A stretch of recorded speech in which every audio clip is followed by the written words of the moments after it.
Hello guys, कैसे आप सभी लोग बुक ऑफ स्पाई के कौन एपिसोड के साथ हाजिर हो। तो जैसे कि लास्ट एपिसोड में हम सभी ने देखा था, चलिए अपनी सोनिक, ड्रैगन, रोर और फिंगर ऑफ डेथ को मिक्स करते हुए एक कॉम्बाइंड मार्शल आर्ट टेक्निक को क्रिएट करता है। और जैसे ही अपनी मार्शल आर्ट टेक्निक को एक्टिवेट कर लेता है, तभी वहाँ पर सोल और फिजिकल अटैक दोनों तरफ से होती है।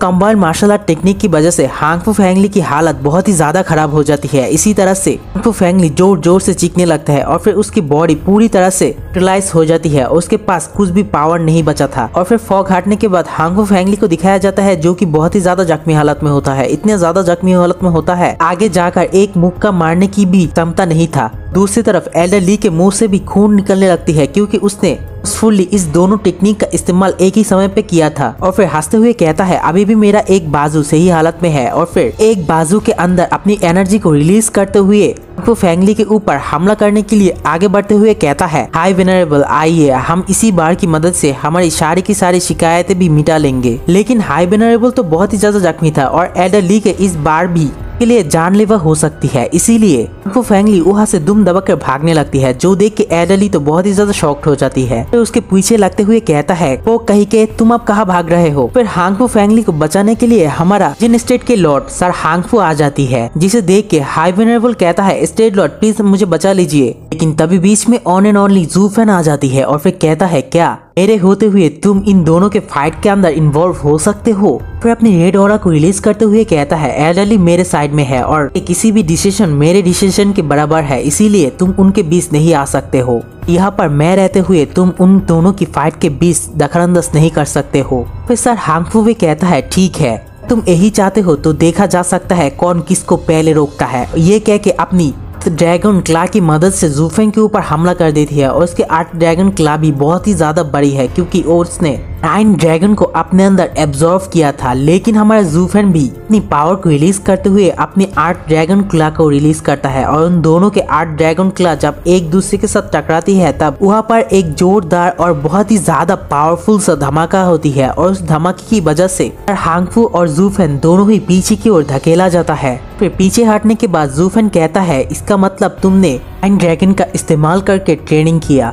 लेकिन ये वो सब कुछ नहीं कर सकता जो कि एक महान रैंक की मार्शल आर्टिस्ट कर सकता है ना। तो फिर हमारा सर हांग फू कहता है, जूफेन ये सारा का सारा क्रेडिट सब कुछ तुम्हारा है, क्योंकि तुमने ही मुझे वोदी रूट्स को लाकर दिया था और वोदी रूट्स के बिना मैं तो ये सब कुछ नहीं कर पाता। लेकिन चिंता मत करो, मैं तुम्हारे ऊपर इतनी आसानी से हावी नहीं होऊंगा, लेकिन फिर भी तुम मेरे हाथों आज मरने वाले हो। फिर तभी पीछे से हांग फू फेंगली कहता है, स्टेट लॉर्ड मुझे आकर बचाइए। फिर हमें उसके पीछे का सीन दिखाया जाता है, जहाँ पर एल्डर ली हांग फू फेंगली के पीछे पीछे दौड़ रहा था उसे मारने के लिए। जैसे ही सर हांग फू उसे बचाने के लिए पीछे की ओर मुड़ता है, तभी वहाँ पर जूफेन फिर से टेलीपोर्ट होकर आ जाती है। फिर मुस्कुराते हुए कहता है, क्या तुम्हें लगता है मेरे रहते हुए तुम वहाँ पर जा सकते हो। फिर हमें दूसरी तरफ सर लैंग को दिखाया जाता है, जो कि सभी हाउस लॉर्ड से कहता है, सभी लोग जाओ, जाकर हमारी हाई वेनरेबल हांग फू फेंगली की मदद करो और उसे बचाकर यहाँ पर ले आओ। फिर सर लैंग के ऑर्डर मुताबिक सभी हाउस लॉर्ड वहाँ पर फाइट में उतर जाती है। लेकिन सर लैंग आगे देखते हुए बहुत ही ज्यादा शॉक्ड हो जाती है, क्योंकि सामने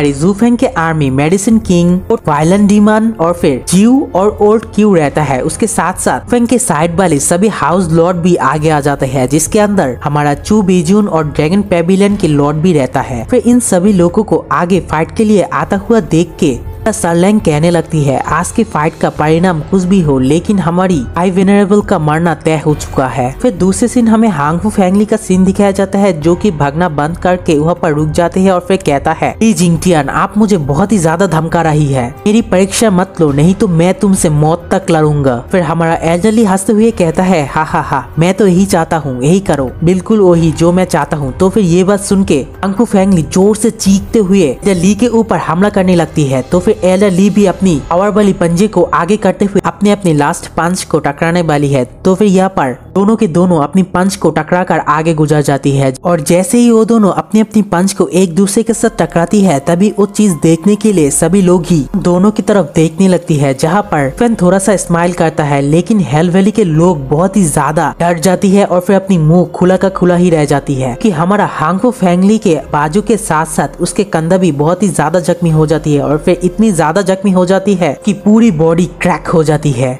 इस मरने के हालत में वो ली जिंगटियान से कहता है, ली जिंगटियान हम दोनों के बीच तो कोई भी नफरत नहीं था, तो फिर तुम क्यों मुझे मारने के लिए इतना ज्यादा तुला हुए हो? तो फिर एडली कहने लगती है कि आपको याद है जब मैं 80 साल पहले आपकी रीजन स्टेट के अंदर ज्वाइन हुआ था, मैं आपके 3 मूव के ही अंदर हार गया था। फिर आपने दिलासा देते हुए मुझे कहा था मैं आपकी कदम को अनुसरण करने के योग्य हूँ।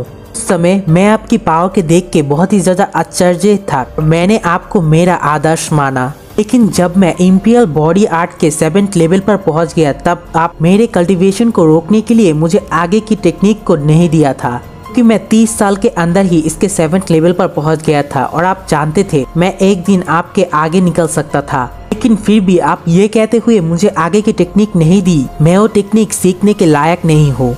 रीजन स्टेट के जो फालतू एल्डर थे उनको भी आप लोगों ने इंपीरियल बॉडी आर्ट के पूरी टेक्निक दिया था, और उन कच्चे लोगों को इस टेक्निक को पूरी तरह से मास्टर नहीं करता हुआ देख के मैं इसे स्वीकार नहीं कर सकता, और इन गैर लोगों को वो बॉडी आर्ट के टेक्निक को मास्टर करता हुआ देख के मैं ये स्वीकार नहीं कर सकता।